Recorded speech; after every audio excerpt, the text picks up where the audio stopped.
Simply Tammy. It's a blessing that I'm here, I'm alive.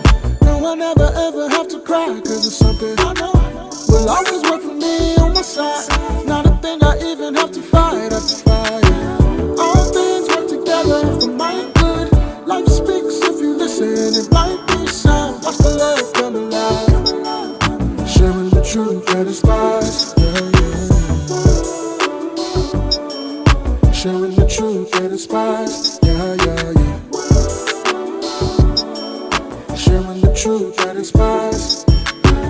All things work together for my good. Life speaks if you listen, it might be sound. Watch the joy come alive, watch the joy come alive. Sharing the truth that inspires.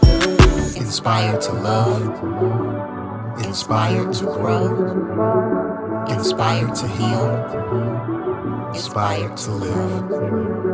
Simply Tammy.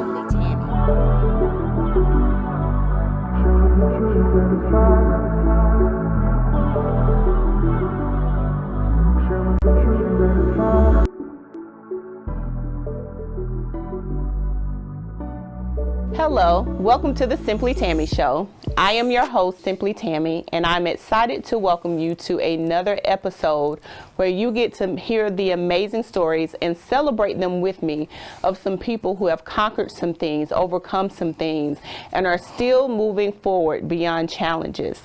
The segment you're going to hear from in this episode is And the Beat Lives On. So if you're not familiar with what that segment is, the And the Beat Lives On segments, we speak with people who still celebrate love beyond grief. Yes, you heard it right. Stories of love beyond grief. So even though we know grief is difficult, it is a process that we will all have to walk through. And how do we take the lessons and the legacy of our loved ones and still celebrate them beyond the moments of grief? So help me welcome to the Simply Tammy Show, Mrs. Lawrence-Pinson. Thank you. Hello, Thank you. hello. Hi. And welcome. Thank you. Thank you for having me. You are so welcome. So thank you for saying yes.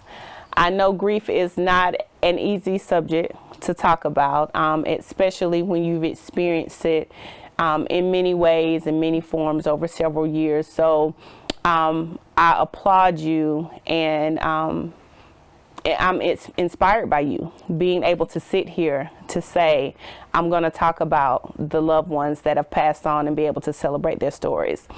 So I know from you and I, the brief conversation that we've had, you've experienced the loss of your mom, Yes. a brother, and one of your sons. Yes. So we're going to kind of talk through your journey and experiences, first starting with your mother. If you'll tell us what her name is and how that loss was experienced and how you walked through that. Okay. First, I want to thank you because you said her name is instead of was, because that's how I think about my loved ones that have gone away. I still talk, even though I know they're gone, I talk in the present tense. My mom name is 𝙗𝙚𝙮𝙐𝙗 Lawrence, but she went by Diane. Okay. She was a mother of 6 and a wife. I had 2 sisters and 3 brothers. So when we were growing up, we were called the Black Brady Bunch. Brady Bunch, okay. My mom passed away 2 weeks after I graduated high school. Wow. I get home from work. I worked at Long John Silver's part-time. Okay. I come in, I get my shower. She tells me, hey, I need you to go to the store and get me something. My stomach's bothering me.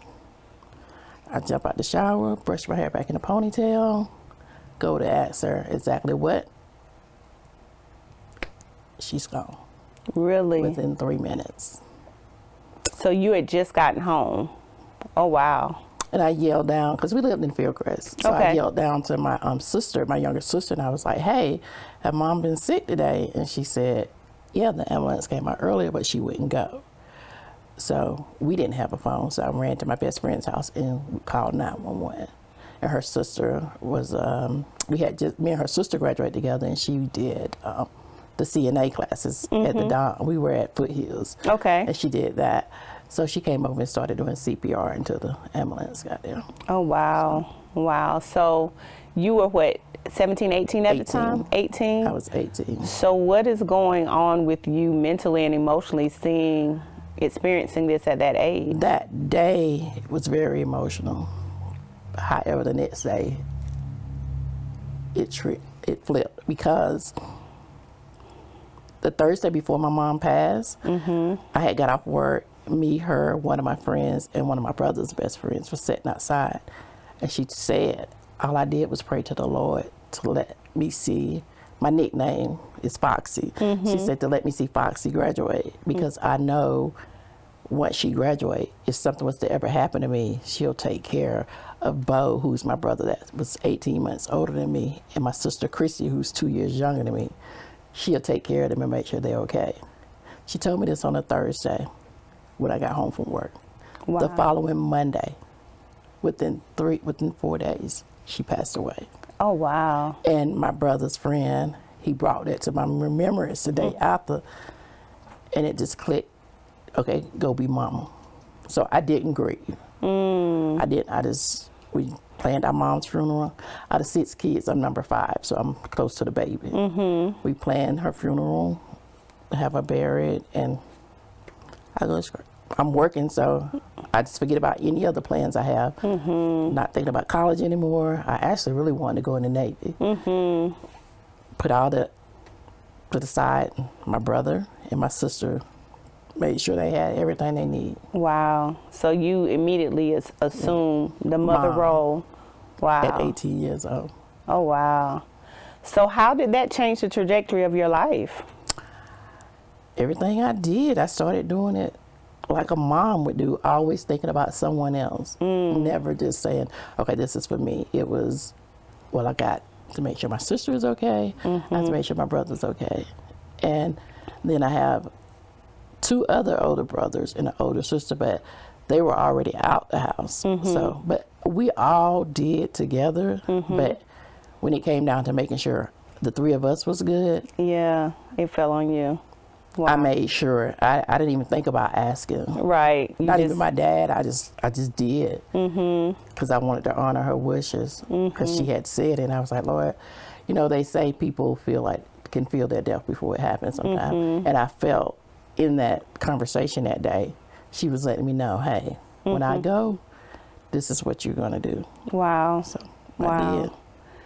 Wow. So we do have a picture of your mother, because with you assuming the role, honoring her wishes, what do you sense or think or feel when you are able to look back at her pictures? Strength.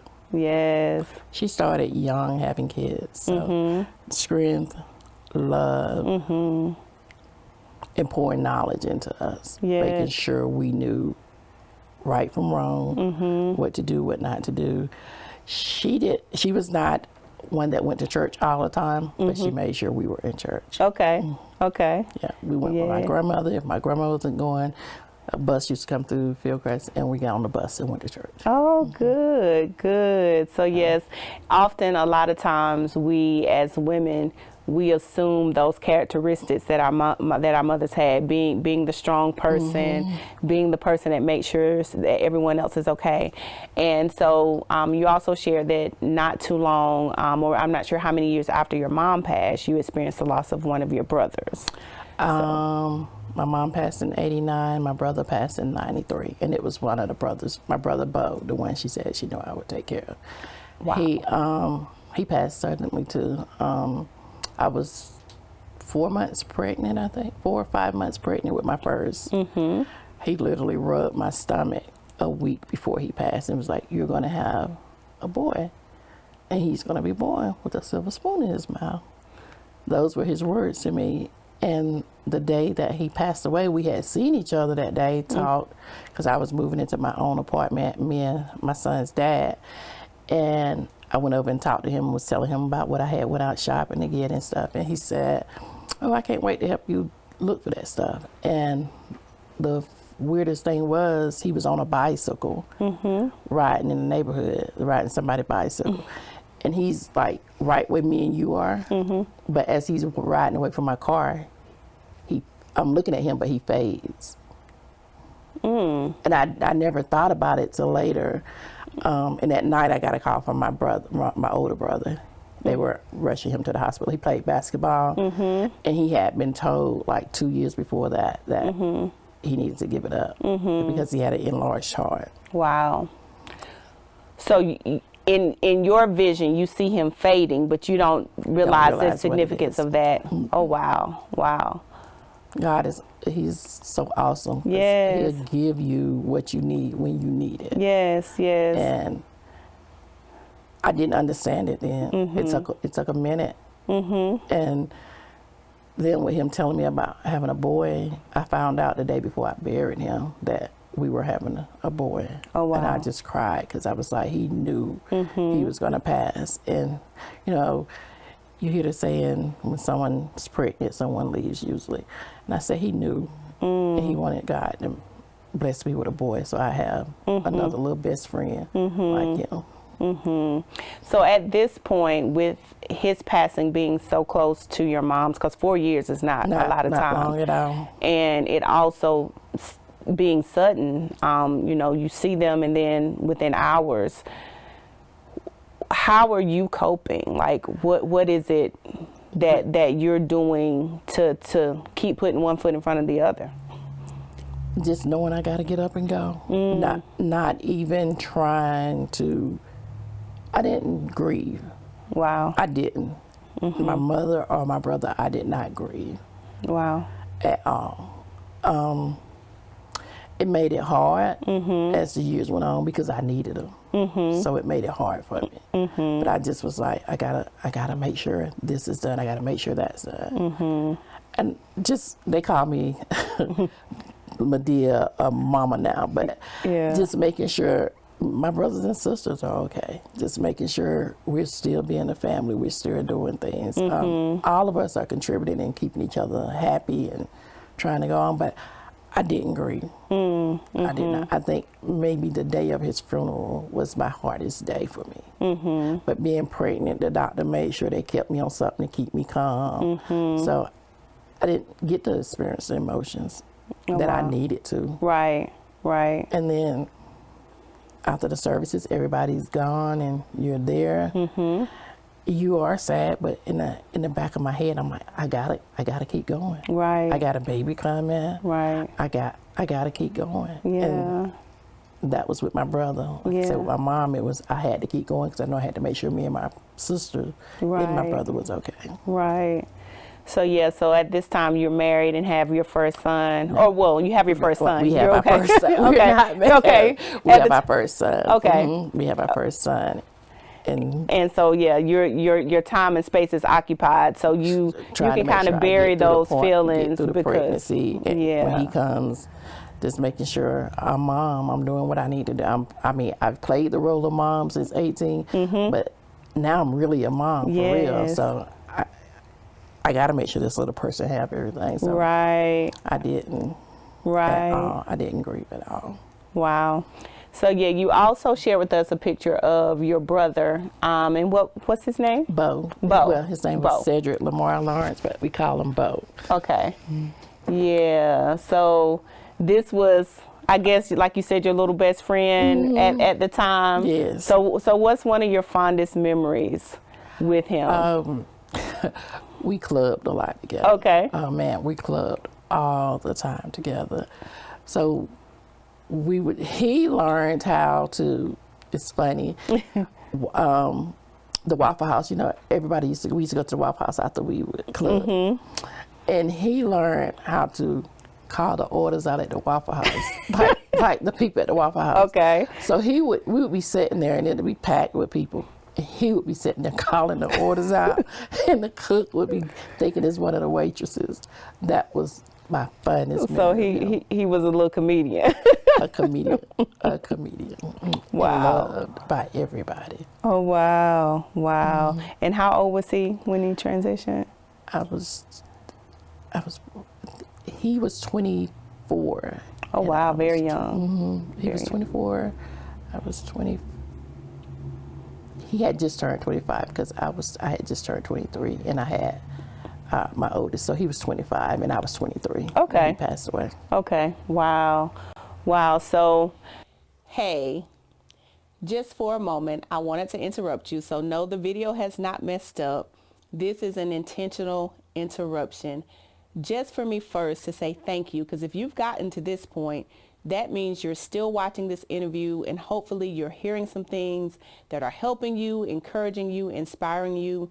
But I thank you for taking the time to listen, to get to know some of these amazing people, and to be encouraged and inspired by their stories.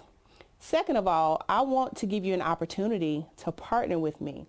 If there is something that you think you can offer to this platform, either hands-on if you're local to the Greenville area, if you know some guests that you think I should interview, or if you see the transitions that we've gone through from when I started with Women Who Win and now doing this in my own space, and you say, I want to support that vision, I want to give to it, we welcome any type of support that you have to give. We also are going to have opportunities for organizations and businesses. You don't have to be local to Greenville, but we can spotlight you during our show segments. If any of that sounds interesting to you and you want to participate, shoot me an email.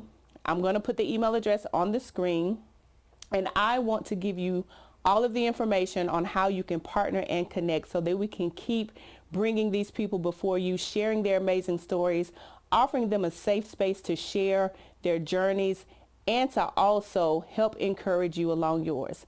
So thank you again for listening, and now back to this interview. Fast forward to you parented one son and eventually have another son. Yes, 2 years. 2 years. They are born exactly 2 years and 10 months apart to the date. 2 years and 10 months. Oh, wow. Okay. And your oldest son's name is? 𝙗𝙗𝙮𝙗. 𝙗𝙗𝙮𝙗, yes. And then you have Dorian. Yes. And so tell me about your boys. Full of life, full of joy. We stayed busy. They loved sports. Okay. And I found that out. 𝙗𝙗𝙮 was 5 when we first played basketball. Okay. And then Dorian come up behind them, wanted to play because they were 2 years apart. So between basketball and football, we stayed busy. We were always on the go. Had to make good grades in order to play. If you didn't make your grade, you had to sit out. You couldn't play. So they kept me going. We traveled a lot with basketball. Okay. So they kept me going. They did afford me for them to go to college without me having to pay for it. So that's amazing. With both of them because of basketball. Amazing. And they were like, because they were so close in age, peas in a pod. Right, right. Looking at one is like looking at the other. Oh, wow. Wow. So after having the untimely passing of both your mom and your brother within 4 years, several years pass, and you know, I know from having personal loss, sometimes you kind of stay on edge a little bit once you've experienced loss. Like, you hear something and you want it to be good news, but it's like, okay, it's something else about to happen. And you guys, unfortunately, had to deal with the loss of one of your sons. Yes. So what year was that? And Dorian passed away in 2021. 2021. He went missing April the 18th of 2021. Oh, wow. And he was 24 years old. Okay, okay. He had a birthday in June, and we didn't find him until July of 2021, July 14th of 2021. Okay. So tell us about that day in April. What was, how were you notified? What were the circumstances? I had went on a sister's trip, first time going on a sister's trip with my sisters in a long time. And he had went, I was at Hilton Head, and he had went to Georgia to visit family and friends. Okay. And he just kept telling me, and I tell people this all the time, Dorian kept saying to me, Ma, even if nobody, because one of my sisters backed out, he was like, even if all of them back out, just go somewhere, just do something. You always doing stuff with us, do something. Now they grown, he's grown, he's traveled the world with basketball, and he's like, do something, just go and do something for yourself. And he kept insisting that for me. So I got back from Hilton Head at like 6 o'clock that Sunday night, and I say to my husband about 9 o'clock, I say, what time was Dorian coming back from Atlanta? And he said he should be back because we were going to watch the playoffs. We were going to watch ball together, the basketball game. And I said, I waited about 15 minutes. And I texted his phone. I was like, yo, you straight? Because that's how we talk to each other. Right. 7 minutes after that, my phone rings. And it's an Atlanta number. And I was like, I was talking to one of my friends. Let me call you back. I said, this is a funny number from Atlanta calling me. I normally don't answer numbers. And when I answered the phone, he said, hi, is this Alicia Pinson? And I said, yes. And I said, who is this? He said, this is Officer Senior. When he said that, I said, where's my son? What has happened to my son? I immediately felt it in my spirit, and I yelled for my husband to come and take the phone from me because he started talking to me, and Right. Nothing was registering. Not my son. My son, he'll be home in a minute. And he was telling my husband that our son had went missing. He was on a boat with some friends. Well, one friend and 10 other people was on that boat. And that my son went missing in the water, and they had not found him. And pretty much he told my husband, oh, you guys can just come tomorrow. We're done for the night. We'll be back in the morning. You can meet us here at 7 o'clock in the morning. This is on Lake Lanier. Wow. Lake Lanier. And my husband hangs up the phone, but I had picked up his phone and called my sisters and brothers. And he's trying to tell me what the man has told him and trying to write it down in the process. And I go in his room and I just do what I know to do. Fall on my knees and start You went in praying. Dorian's room? And started praying to God. Because that's all I knew to do. Right, right. And one of my friends said, I was yelling, God, don't do this to me. Please don't do this to me. But wow. And he wasn't doing anything to me. Right. But I just at that but moment, the experience, that's how I felt. yes, Like, yes. God, please don't do this to me. Right, right. So we, my brothers and sisters get to our house and we explain to them. And Dorian has friends, and one of them we are close to all of them, but one of them is like a little brother because he went through things and he had lost his mom, and Dorian had told his mom, he had me go tell his mom that we would take care of him. Yes. So we called him and told him just to come up to the house, and he was like, I'm gonna leave my grandma's house now, because he was there every day anyway. And when he got there, he was like, what's wrong? And I had to tell him, your brother is missing. And then I had to call one of my nephews, and 2 of Dorian's best friends and tell them. And at that point, I realized I had told 2, they were young men because they was in their 20s, but I didn't tell their mom. So I called, because the 2 other best friends, they're brothers. So I called their mom, and she tells me, she said, I told her, hey, I got a call, Dorian's missing. I'm on my way I'm getting ready to go out of town. And she told me, okay, I'll call you tomorrow. And it registered on her, wait a minute, she said something to me that didn't make sense. Right, right. And she actually drove me and my husband. I was in there packing clothes, and my brothers was like, where you going? I'm going on the lake to look for my son. Right. And this is like 10 o'clock at night, 10:30. And when she get there, she was like, you can't drive. I said, I'm driving. I'm going. She's like, I'll take you. We literally did not know what we was in for with that lake. We stopped on my best friend.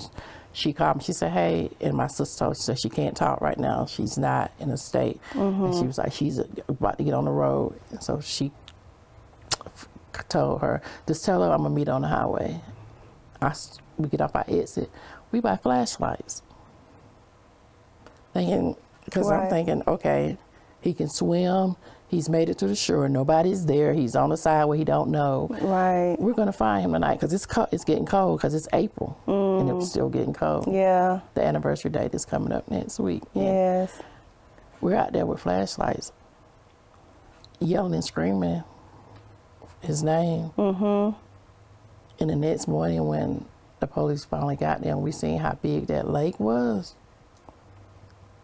Because I'm sure you guys had limited visibility while you were out there at night, right? You could only see. We didn't even make it to the lake. We was in the parking lot looking in boats and stuff. That was, and a security guard, he walked up and he's like, "Can I help y'all?" Because we had jumped over the fence. Me and my husband, we went over the fence. It was not a big fence, but we went over it. Yeah. And he said, well, he looked and seen that we had flash lights and stuff. And I said, "I'm looking for my," and he just dropped his head. And he told me, he said, "Do you have keys to his car?" He said, "Because his car is down there parked." And Dorian had parked his car right in front of the building because he had just bought the car 2 weeks before that. It was parked right in front of the building, like where it would be safe until we got there. Wow. And I was like, and he gave us the car. We got the car and he let us out the gate. And he told us we had to go to the other side because we was even on the wrong side. That's how big the lake is. We was on the wrong side from where he passed, where he went missing at. And we go around to the other side. So were you, when the next morning when the police came, were you able to talk to anyone else that was on the boat with him? What was? His one friend that he went to college with is who Dorian had been on a boat at Lake Lanier more than once. Okay, so this was not his first? No, this was not his first time on the boat. Okay. His mom brought him down there, and I was like, "What happened?" Right. And he was like, "We went in the water." I said, "Well, how are you here and he's not?" Right. "I don't know." And I literally wanted to, excuse me, but I wanted to punch the lights out of him. Right. Not that I wished it on him. Exactly. You can't stand here and tell me you don't know. You don't know. And that was to this day the only response? I don't know. Oh wow. And like I said, there were 10 other people on the boat. One guy, he did come and talk to me maybe a week later, but his mom, against his mom's will.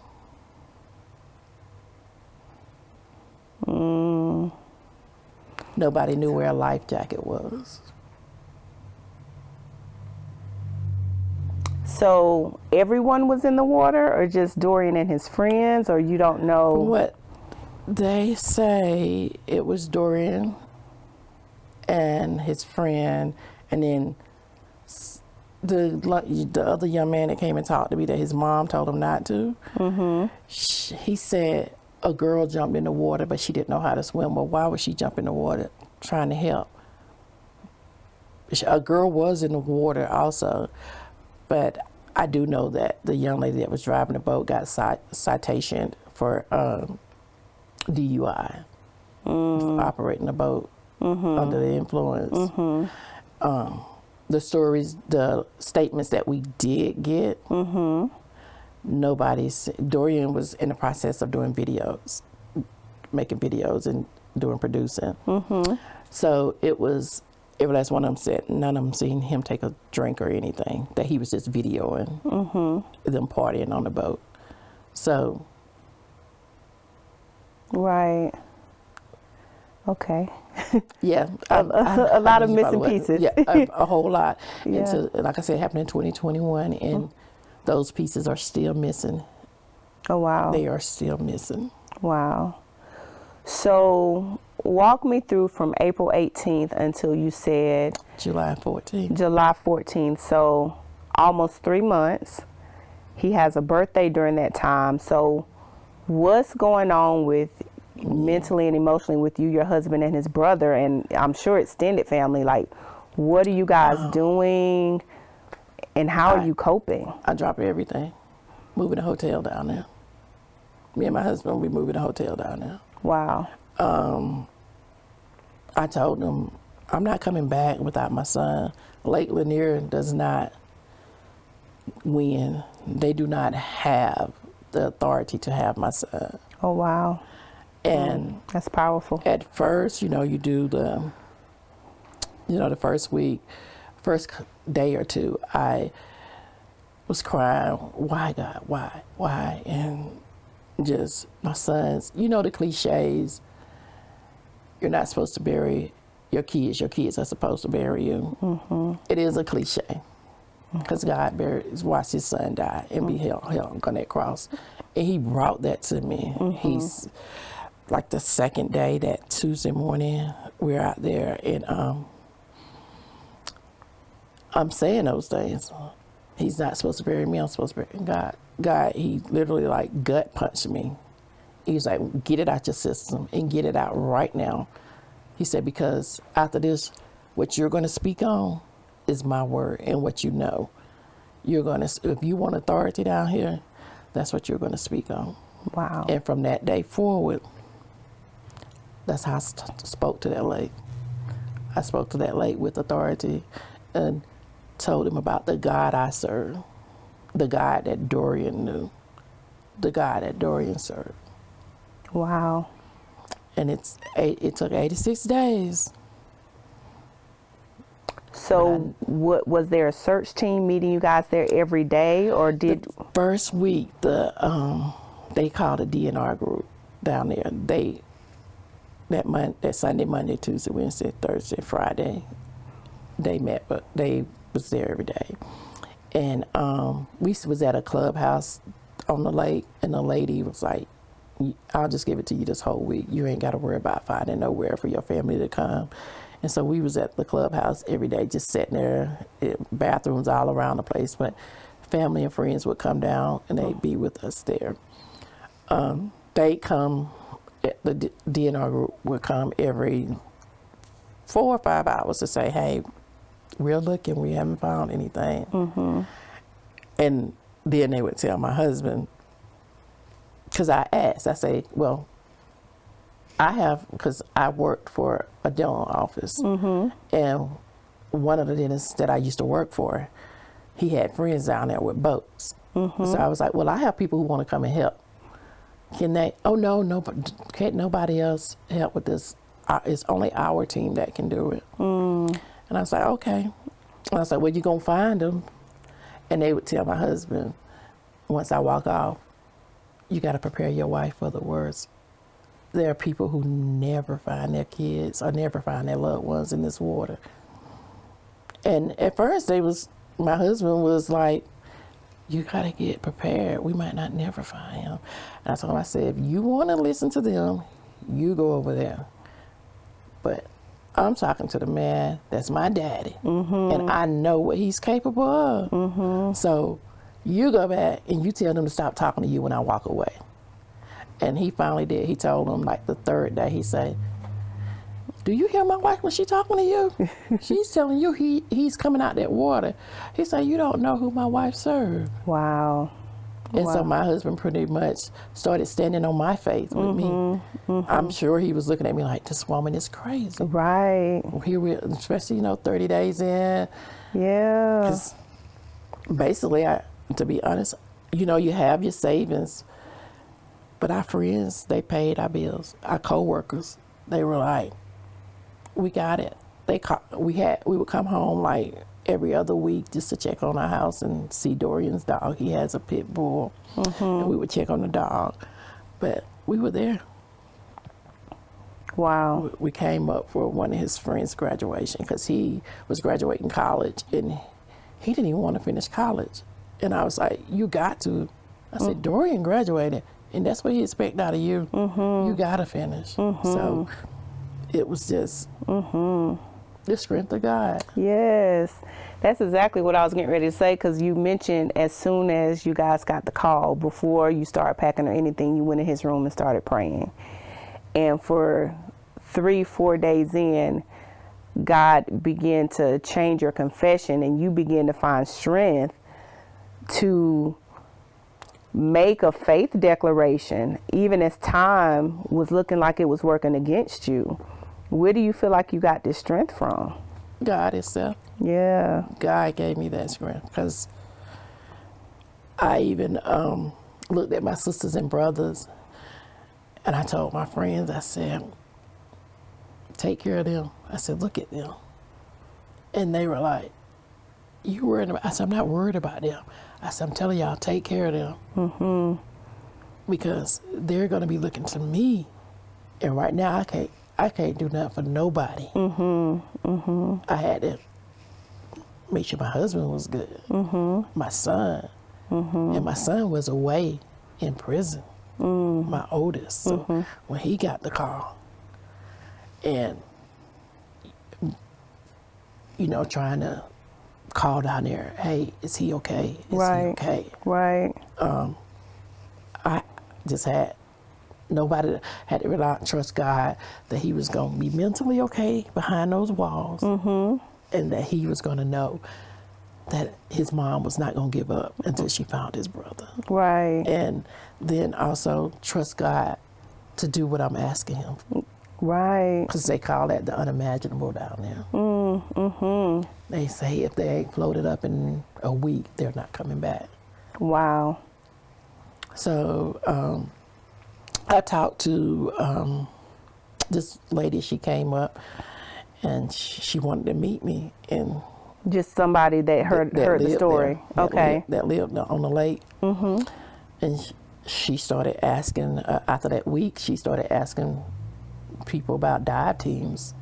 And they were like, they wanted to help, but they needed the finances. So one of my friends started a GoFundMe for me to be able to pay these for people. the dive. Oh, wow. Okay. They went down twice, and I came up with nothing. And then somehow or another, it reached the coroner's office in Columbia, that in Richland County, and they called back to Greenville to the IOP leader and asked her, did she know us? Said they wanted to do something. So the Richland County sent down 2 cadaver dogs. They sent down 2 cadaver dogs. What they do, they go and sniff the waters for remains. Really? And they got the area that they say Dorian went missing in, and they sniffed. They did this the week after his birthday was June the 30th. So I back up a little bit. June the 30th, we had a celebration at Relentless Gym. Okay. Because he played basketball. Okay. And they wanted to do that, so we had that there on his birthday. Okay. And we left the balloons and sung and prayed. Right. And then we went back. The next day we got back in our car and went back down the road. And so the man with the cadaver dogs for 3 days, and got the sniffing and stuff, and had to go back. At this time, I had been on Fox, and a young lady called me. She inboxed me, and she asked me, had I reached out to this one man? I said, I think so, but I think he couldn't do anything. And she said, well, I'm going to act like you haven't reached out to him. And I'm going to call him again and tell him he need to help you. And his name was Keith from Bruce's Legacy. And he lived in Missouri. Really? We set dates, and he came down, and he drove 1,100 miles. He drove from Missouri. Wow. He drove because he needed to bring his equipment and his boat. Wow. He told me what I needed to have for him when he got there. He needed a camper. He told me, he said, I'll give you a week. And because this is what he does. He go and find what people can't find in the water. He goes searching for families. And so this lady found you because of you going on Fox. So how did you get on Fox? Did someone local recommend? Okay. So Cody Alcorn knew Dorian. Okay. Really? Dorian Cody. in between basketball and home, because he played overseas. Okay. So in between that, he worked at Planet Fitness. Okay. Okay. And Cody Alcorn, they reached out to me. Of course, all the news stations was reaching out. And sometimes I beat myself up because I did not. Respond. That wasn't it. Right. At the beginning, the first week, I don't need y'all in my face asking me. Right. How I'm feeling, so, and that's why they gave me the clubhouse down at Lake Lanier to keep me away from the media, because I told them plain to say, don't bring no media around me. My focus is my son, and then Cody reached out. He had somebody meet me at a park, and we talked. And then he had them come to the basketball celebration, and then the person had reached out to me. Wow. A young lady. She inboxed me on Facebook. Wow. And did she know Dorian, or she just saw the story and knew of this man? She just knew of this man because the way God was found, working. he had found her friend's brother down in Lake Hartwell. Wow. That had went missing. So she knew the man. She knew of the man, and they continued to help him because he has a nonprofit organization. Okay. And so they continued to help him, and okay. she reached out to him for me. So June 30th was His birthday. His 25th. His 25th birthday. Okay, and then shortly after, you get the call From the lady, and then Bruce comes down. We talk on the phone, me and him and the young lady, because I had the lady that lived on the lake. She had to coordinate stuff for me because I don't know nothing about down there. Right. So he told me he needed a camper to stay in. He would give me a grocery list when he got there. I needed to make sure I paid for his gas getting here and the person that was coming with him, and then for them to get back. So that's what we did. And I left out going back. I had been back, then I came home, and I was like, okay, I'm coming home. And my friend, she was like, when you leaving back out? I said, I'm leaving in the morning. And this was on July the 12th. Okay. I said, I'm leaving back out in the morning. On my way back down the road, she got on the road before I did. And me and my husband was on the road. We went to see his mom and stuff before we left. And me and him looked at each other and said, we said, this is our last ride. We said, this is the last one. We're not, this is the one that's going to matter. And me and her on the phone, she called me. She said, where y'all at? And I tell her, and she's telling me where she is. She's ahead of us. And she said, I told them I wasn't coming into the office this week. I was going to work from home to be right here with y'all. She said, y'all say this is y'all last ride? I said, it is. I said, this is the last ride to this lake. I say, because he coming up out of here this week. And as I'm riding, and I should have brought the picture. I have a picture of Dorian, and he has his hand on his chin, and he has a hat on. And I'm looking up in the sky. That picture is coming straight at me, clear as day. Wow. Only people who know God would know. Yeah. Couldn't believe me. It's coming at me clear as day. And I told her, I said, I'm looking at him right now. I said, this is it. I said, this is my last time. Wow. So when did Bruce he drove straight to Georgia? He went to Georgia. Okay. So he got to Georgia on the 12th, we met. And then he went out, and on the 13th, he went out and met with the people and got the coordinates of everything, where everything was. By the time he got finished meeting with the man, because there was a guy that rescued, another boat came along and helped Dorian's friend out the water. He got with him. So he couldn't get the friend couldn't get himself out the water? Oh, wow. No. Okay.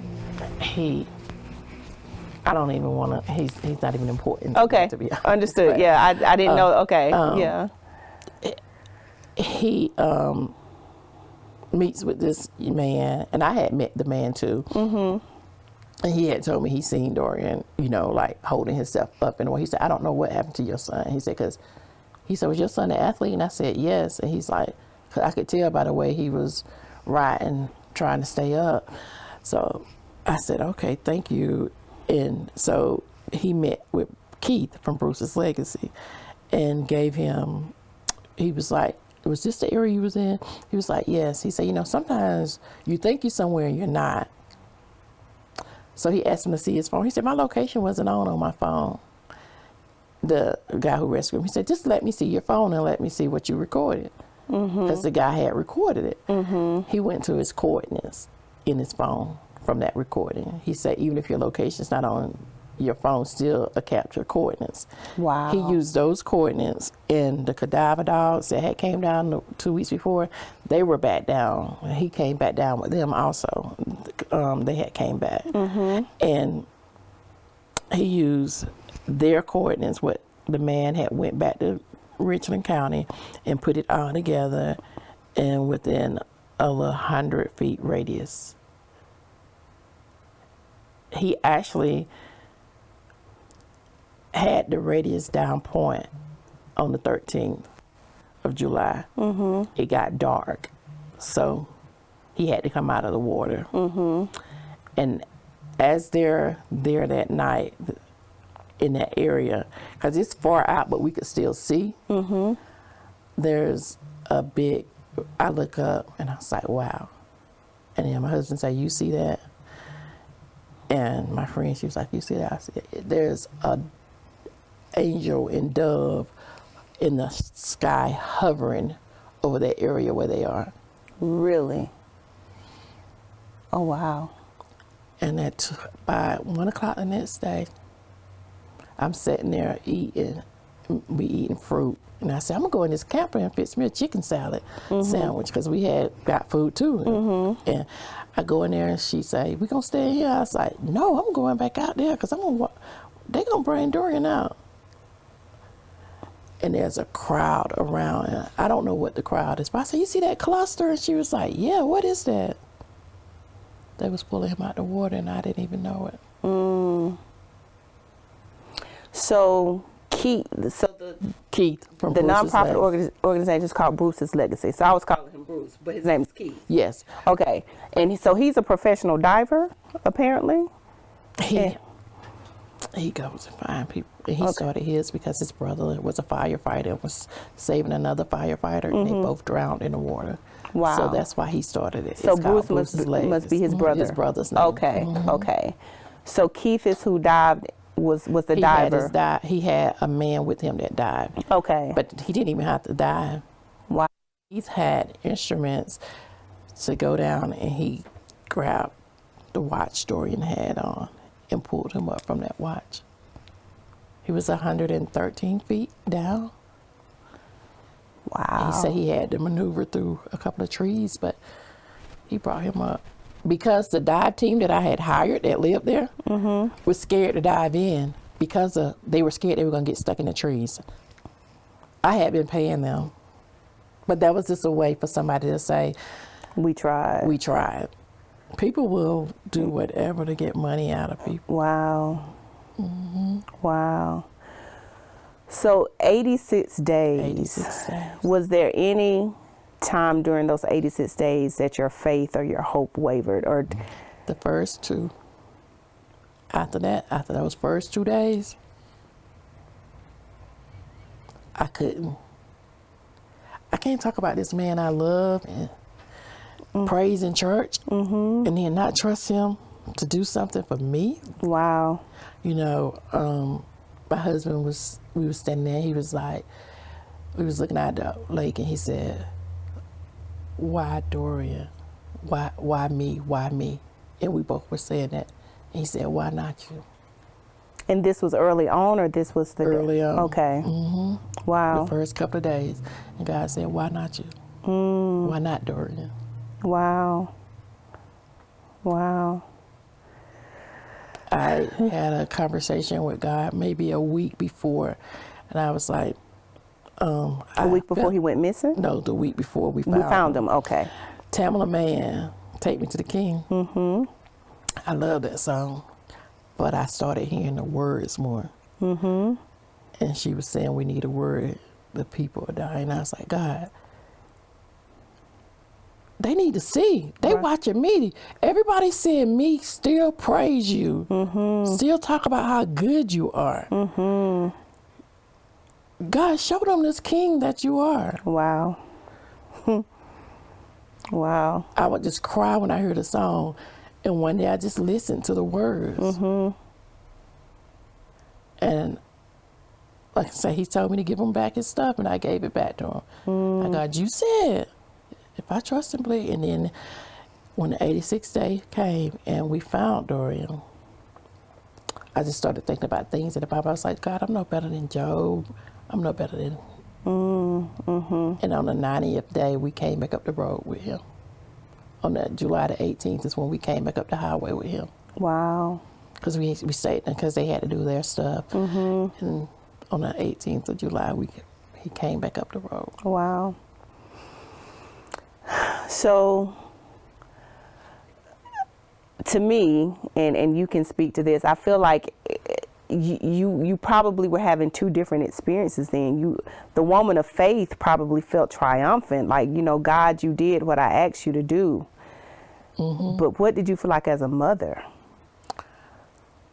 Or had you already dealt with those feelings early? I still deal with them every day. I still deal with them every day. Yeah. I deal with them every single day. Right. Right. In my heart, I know Dorian lived his life. The day he was born and the day he left, God had it written down. And he did so much in 24 years. He did so much. I mean, not just graduate college. He played professional basketball in Germany, Israel, Canada 2 times, went to the Dominican Republic and played here, came back, spoke to the youth, started his own clothing line. Like I said, he was getting into photography and doing videos for people. He lived his life. Right, right. So much more in 24 years than many people have done, and double or triple that, actually. And I'm like, I started thinking about the gifts and talents. My cousin had said to me one time, you don't want to go back to God empty. You want to go back to him empty. You don't want to go back with everything he gave you. And I started thinking about that as we were searching for Dorian. I was like, God, he used every gift and talent you gave him. Wow, wow. His work was done. Yes. He came back to you empty. Yes, yes. But also in my head, I'm thinking, I don't know if he's really in that water. Until they give me a body, I don't know. Yeah. He could have hit his head somewhere and out in this wilderness living off the land. Or some person who don't have TVs may not even know what's going on. And found them and helping them get better. Those were that was the mother side of me. That was the mother side of me. Wow, wow. So we do have some pictures of the amazing vessel of Dorian. So we'll bring up, there's a basketball one. So when was that in his career, and what does that photo mean to you? That was in Germany. And there was a crowd behind that picture. I had someone take everybody out. Joy, happiness. It looks quite powerful. Joy, happiness, that love, love. Every time any picture I look at him, I see love. Wow. Any picture I look at him, I see love.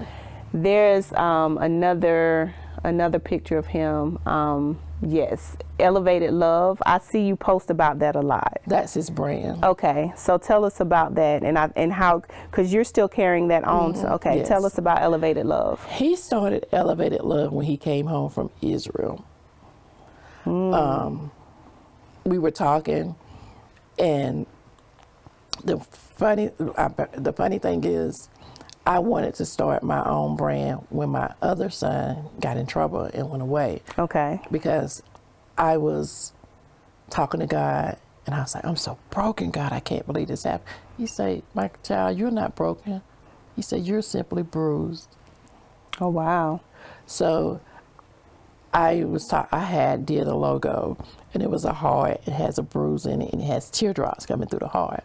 Well, I did never launch it because the boys said, Mom, you don't want the teardrops in there. Teardrops on the other spectrum is gang stuff. So it's like you not killed somebody that does something. So I never start. So when Dorian came to me, he's like, I'm gonna start my own brand. And it was the heart. It's actually the heart, and it has the world in the heart, and hands holding that heart. Wow. Okay. And his thing is, it takes nothing to show somebody love or reach out, give a helping hand. It takes totally nothing to help somebody else. Yes. To lift another person. That's where he brought out Elevated Love. Wow. So do you still have products of his that you? Okay. So how are those available? We usually do pop-up shops. Okay. Dorian had started a website, and he had Instagram. Okay. Well, of course, when he went missing, I had none of that access. So I don't have his website. So my oldest son, he started a website for it. So he's actually, we have a book, we have 2 books out. One of them is in honor of Dorian, The Journey Home. Oh, wow. Okay. And it's dedicated to my granddaughter, which is Dorian's niece, in honor of her uncle. And it's pretty much the story of like someone getting lost in the like the first 7 days of the Bible, and you go find them. It's really about Dorian, but he used characters, animal characters, to talk about it. And it's just a short story that he wrote. But, yeah. Okay, is that book available for purchase? Yes, he has it on Amazon. Okay. And it's called The Journey Home. Okay. Yes. That's beautiful. And I think you brought something with you. This is I feel so bad because it's a plaque. It's actually a plaque that they gave us at the college. Okay, and what college did he attend? He went to Lincoln Memorial University. He graduated in 2018. Okay.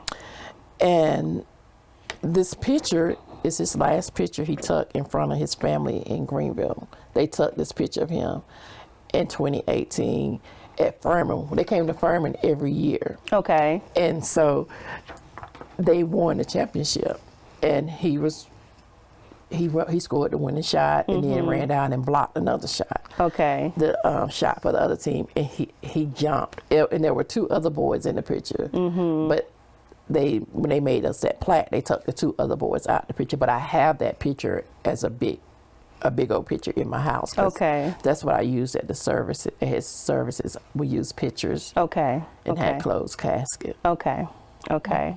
So, having waited 86 days, I'm sure at some point you had made some type of resolve. So was the memorial service a celebration for you? What were your emotions and what day did you do the memorial service on? On July the 22nd, we had a funeral. Okay. We came back up the road. I have a friend that has her own funeral service. Okay. I did call her like the 3rd day. No, I called her the next day. I say, if indeed this is Dorian in this water, will you? And she said, yes. She said, say no more. And her funeral home is in North Carolina. Okay. And so that's why I say we got to ride back up the road, because when they came and got him, the man that came and got his body called and said, hey, are you still here? I said, yes, I'm not leaving Atlanta without his body. Right. I'm going back up the road when he goes. And we met on the highway. And I followed him. I was going to stop in Greenville. But my friend, she said, why don't you just come on up and do the service, get everything together, what you want, pick out your casket and stuff. And so that Sunday night, I followed his body all the way to Charlotte that night. And we did the service. We had his services on the 22nd at Rock of Ages. Okay. And it was, his aunt presided and Reverend 𝙗𝙚𝙮𝙗𝙗 preached. And I told her, I say, I don't want that. The traditional. I say I want us to praise God, give God the glory, because God deserves it. So we changed a couple of things. Instead of walking in doing it how the preachers walk in, I had her walk in saying, open the floodgates of heaven. And then the others that song, I had a praise dance team there. It was actually my 3 nieces, and that I didn't realize how hard that would be for them to sit there seeing them, and I could see them holding themselves together while they did the praise dance. And it was just a celebration of life. Wow. So what is day-to-day like for you now? Because that was 2021. So approaching, like you said, the anniversary date, 3 years from getting the initial call, and then so how do you continue to go on? I know your faith is strong because God answered what seemed like the unimaginable, the impossible, that many people probably were doubting that he would do, but you're still a mother. So what is day-to-day life like for you, your husband, and your oldest son? We have good days and bad days. My biggest thing is when I look at my son, I see the pain because I know how close it was. And then with him not being here at the time everything happened. And then my husband, a lot of days he's no good for me. And like, it's hard on dads. It's very hard. Because they're supposed to be The protectors. the protector and the strengthener. Yeah. So do you He's sometimes most feel vulnerable. like you're the same Alicia who you had to become after the transition of your mother and your brother? Like, do you feel like you have to assume the strength role for them sometimes? Sometimes. Yeah. Sometimes I do. I spend a lot of time by myself, so I don't have to be that. Okay. I get a lot of time to myself. Okay. So I don't have, because I was doing it, and I was like, God, I can't do this again. Right. I gotta, You have to. I have to Yeah. let this out. It comes out of nowhere. What keeps me going is when I speak about Dorian, Yes. I do it as he's just away, Yeah. and I'm gonna see him again one day. Yeah. If I do what I'm supposed to do and live the way I'm supposed to live, I'll see him again one day. Not in the same fashion, but Right. I won't be mama, but I'll get to see him again one day. Yeah. And he shows up. Absolutely. He shows up. I can look in the sky sometime. I see a heart. I got in his truck one morning, and the window was defrosting. I took a picture, and it was a heart as it was defrosting. Wow. And the heart just stayed there while the window defrosted. And I had to send it to my friend. She was like, girl, she said, I don't think nobody. I said, well, I love God. My son loved God. Yeah. Yeah. My brother, they say I screamed at the funeral. I don't even remember it. My brother said he heard our mother's scream. My friend, she said she heard a mother's hurt. I don't even remember. I just remember praising God. Wow. Because I had to. Yeah. There was no way I couldn't give him the glory. Yeah. Even in the midst of my pain. Yeah. And I say that sometimes. In pain, there's tears. There's joy in pain. There's laughter in it. There's pain in pain. Absolutely. But there's also so much love in the pain. Yes. Yes. And that's what keeps me going. Yes. Yes. So I like to ask during these segments because, life, and the beat lives on means, we continue to live, we continue to celebrate. But part of grief is knowing that you've loved someone so much, that their memory is forever, that love is forever. So have you had moments, whether it be your mother, your brother, or Dorian, that during that moment you had a very strong feeling or thought, man, I wish they were here for this? I needed my mom when this happened to me. I needed my mom more than I knew. And that's probably when I started grieving her. When this happened, when Dorian went missing, because I needed her. Wow. I was like, this is something that a girl needs her mom for. Yeah. I had my big sister. Yeah.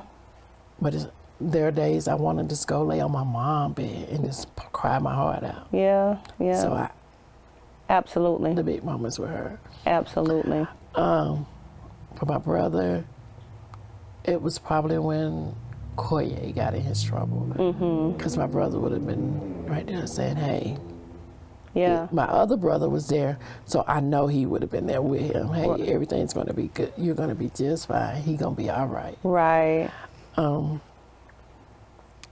We've done 2 trips with Jacoye since Dorian, and both times. Yeah. Dorian's supposed to be here. Yeah. On those trips, but then there's times we're in the house laughing and doing stuff. Just as a family. And yeah. Easter Sunday, I had cooked and me and my sisters and stuff ate together. And I turned around and I said, Dorian. And Koye just looked at me. Because. Right. And Koye's like, yeah, Mom, he with us. Yeah. It's just. Yeah, it's like just that. natural. Yeah. Yeah. So I want you to let us know how, if people want to support Elevated Love or get merchandise, how can they reach you or get in contact with you for the merchandise? Through my social media, and then we do have an Elevated Love page. It's _elevated_love_. And I hope my son still had a website up, because he would have it up and he'll take it down when he sell out the stuff. But it's called the Elevated Love Store. Okay. Okay. I don't want to say the wrong internet name because he has it up and down so much. But the website is on the Elevated Loves page. Okay. And then we will actually be in a pop-up shop on June the 2nd of this year. Okay. With some other ladies. Okay. Okay. So the page, is that on Facebook or Instagram? Instagram _elevated love _. Mm-hmm. Okay. Okay. So I do want you to, if you have any encouragement for mothers or women or really anybody who is losing hope, because to maintain hope and faith and persevere for 86 days, I do want you to share that. But before you share that, you have to answer our standard question, which is, if you had to name a song, I love music, so this is my go-to song. If you had to name a song that describes this season of your life, what song would you say describes this season? I feel like I've been in this season since 2021. Mm-hmm. And Vicky Winans, Safe in His Arms. Beautiful. Yes. Old school. Safe in His Arms. Yes. I love it. One day I couldn't do nothing. I called two of my friends. I said, y'all, I can't even pray for myself. And as they began to pray for me, I laid down in that hotel bathroom and just began to moan that song. Wow. And it started to carry me through. Wow. And sometimes now, when I'm down, I say, I'm safe, God. Yes. I'm safe because I'm in your arms. Yes. Yes. Wow. Okay, so if you have some words for anybody who feel like they can't hang on any longer for hope, or anything that may be on your heart to share to encourage someone. Of course, this is something, the passing of 𝙘𝙤𝙀 or his transition to be with God is nothing you would wish on anybody, but losing your mother as a teenager and then 4 years later losing your brother. So you've had to deal with grief for so long. So whatever you want to say to encourage someone else along their journey, if you don't mind looking at this camera and leaving some encouraging words for them. Just know that, as she stated in the beginning, we all have to take that transition one day. We all are born to pass away. We all are. Know that God never fails you when someone leaves. It's written. We all do have an expiration date. And know that God is still with you. God still loves you. He's right there for you to pick you up, even when you can't pick yourself up. And if you need to grieve in that moment. There's no expiration date on grief. And do not allow anybody to tell you that. And in our culture, know that it's okay to not be okay, and it's okay to seek help. It's okay to have help. Absolutely, absolutely. I can I appreciate your transparency. Has your family done therapy or counseling since Dorian's transition? Me and my husband did. We did therapy. Beautiful, right beautiful. After. Yes, yes, yeah. Because I love that you shared that, even in your words of encouragement, because not only in our culture as a people, but sometimes in the faith community, just because God answered your prayer and did what you said still doesn't mean I don't need some help through this, God. Because I still need it. Right. I still need it. Right. And yeah. I even done I No. even done a Reiki session. Okay. I don't know if you've ever heard of Reiki. Is that like sound therapy or is that different? No, okay. It's deep meditation. Okay. Okay. So yeah, I've heard the term, but I wasn't sure. But okay. It's going into deep meditation, and it's just your faith where you are. Mm-hmm. And in that session, I think I was more receptive to it because Dorian was into meditation and yoga. Mm-hmm. So I think that's what made me do it. Right. More. And in that session, he spoke to me. Wow. Deep into meditation. Okay. So it's just things that knowing what you need to do for yourself. Yes. Yes. And I had someone tell me they give people 7 days to grieve. And I told him, I said, he was like a preacher. I actually, he's not here in South Carolina. He was in another state. My friend had me talking to him. We haven't talked since. Right. Yeah. 'Cause, you know. Yeah, and that's so very insensitive. You know, I don't have any children, but I've experienced the transition of both my mother and my sister, and you don't ever stop missing them. You don't ever stop wishing that they were not here for moments. So I can only imagine how that's multiplied with a child that you birth. And yeah, 3 years is no time. 3 years is like it was yesterday. Yeah. One thing I do, and it's you know, we all do it. We all say, I'm sorry. I can't imagine this. I always tell people, don't say that, because I don't want you to imagine it. Right. I never want nobody to imagine going through that. And I say, we have to be careful with our words, because he might make it where you be the next one. Wow. And this one lady, she looked at me, she said, Alicia, I said, you didn't mean any harm by it. I said, and doing this with Dorian, it has taught me that. Help other people, because God helped me. Right. He helped me. Yeah. Don't be stop talking to me like that. Yeah. Because I was on that late talking crazy, praying and praising God, but talking crazy at the same time. Yeah. And he chastised me real quick. I'm thankful for it. Yeah. I'm very thankful. Wow. So during your Reiki session, what were there words of comfort that you heard from Dorian, or was it that I'm okay? We had a conversation. Wow. He told me he was sorry. Wow. He said, "Mom, I know this hurt." And he told me never stop searching for answers too. Wow. He said, don't you give up. He said, just like you didn't give up finding me, don't you stop searching for answers. Wow. Wow. Wow. So the journey continues. The journey continues. Yes. Yeah, yeah. So I will be praying for however that journey looks for you to find the answers and whatever the missing pieces are and whatever additional resources. I think it's amazing how God connected you with the answer you needed to recover his body. So I believe we know the same God reigns and has dominion, so he will in time reveal everything that needs to be revealed. Yes. And there are things God has said that you need to do this, you need to do that, and I haven't. Because I'm like, God, I'm not ready to face all this. There are projects I need to be on that I'm not on. But I got. Because you probably want to rest a little bit. I mean, I can imagine during the 86 days, you probably didn't sleep a lot. You probably were on more than you were off. I didn't work for a year after that, and then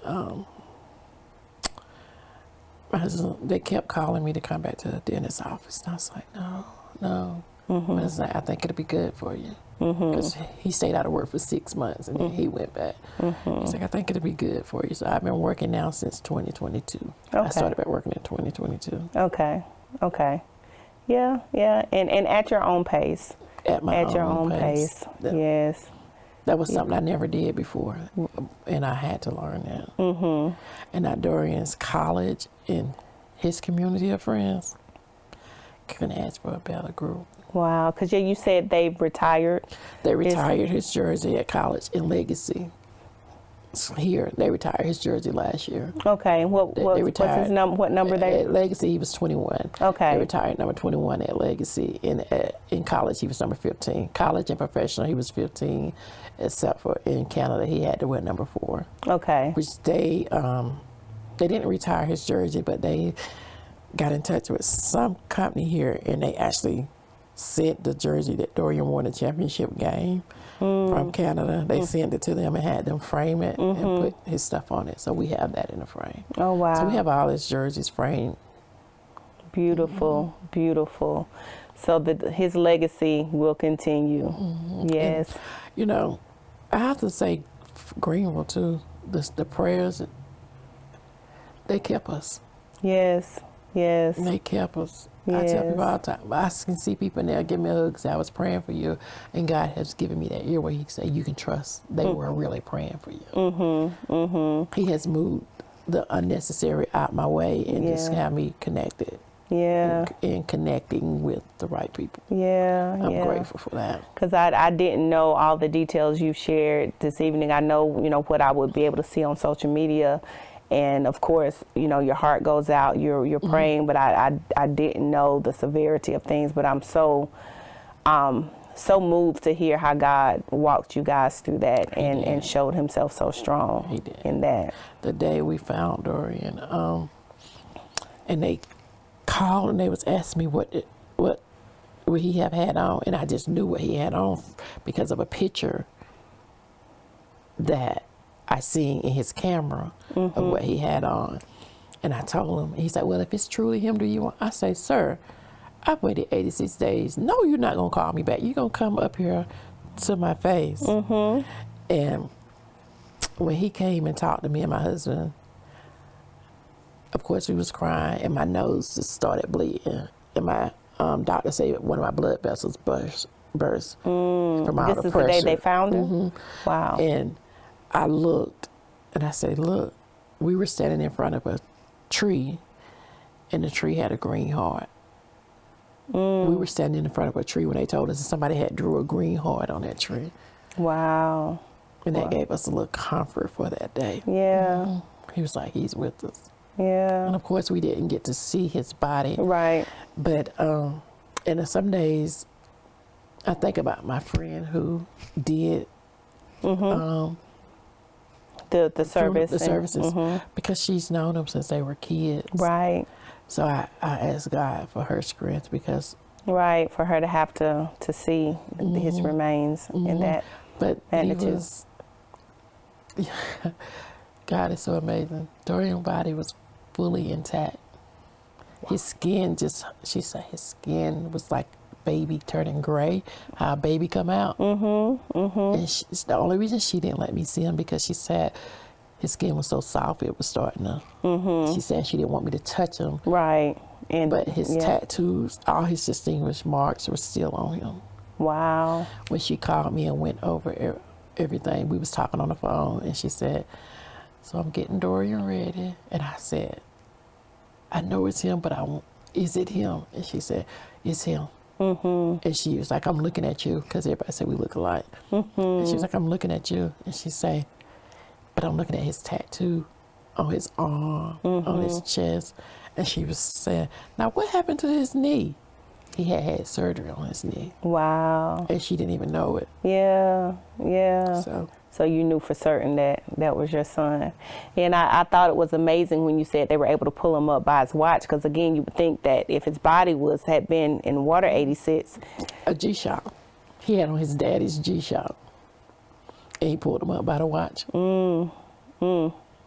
Wow. Amazing. And such strength you have to be able to just sit and share, and strength through God that you have to be able to sit and share. So thank you again. And we will post the site for Elevated Love for you to support the products that Dorian, his line that he began. You can reach out to if you feel so inclined to pray for Alicia and her family as they continue to seek answers for the final resolution. God is already moving in the situation, so we're going to join with them in prayer for all the answers that need to be found. And if you feel so inclined to reach out to her, to join in her efforts through prayer, through donations, she is on Facebook. Are you on Instagram too, or just Facebook? Under 𝙗𝙬𝙗𝙗𝙗. We'll put her name up on the screen. Her name has already been up on the screen for you to see it. So continue to pray strength for this family. If you have walked through grief, 3 years is no time. And when it's been a situation where there's trauma involved or sudden loss, that can also magnify or draw out the length of time. So we want to remember these, but because as they are strong and living out the days without their loved one and keeping their legacy alive, as we say, and the beat lives on, they still are living a new normal. Yes. They're living a day-to-day without someone they love deeply. So we want to remember them as we celebrate them, we still pray with them and pray for them. So thank you guys for supporting the show. Thank you guys for watching. Thank you for listening. Subscribe to the YouTube channel. We will continue to celebrate stories of amazing people, amazing legacies, and amazing lives. So until next time.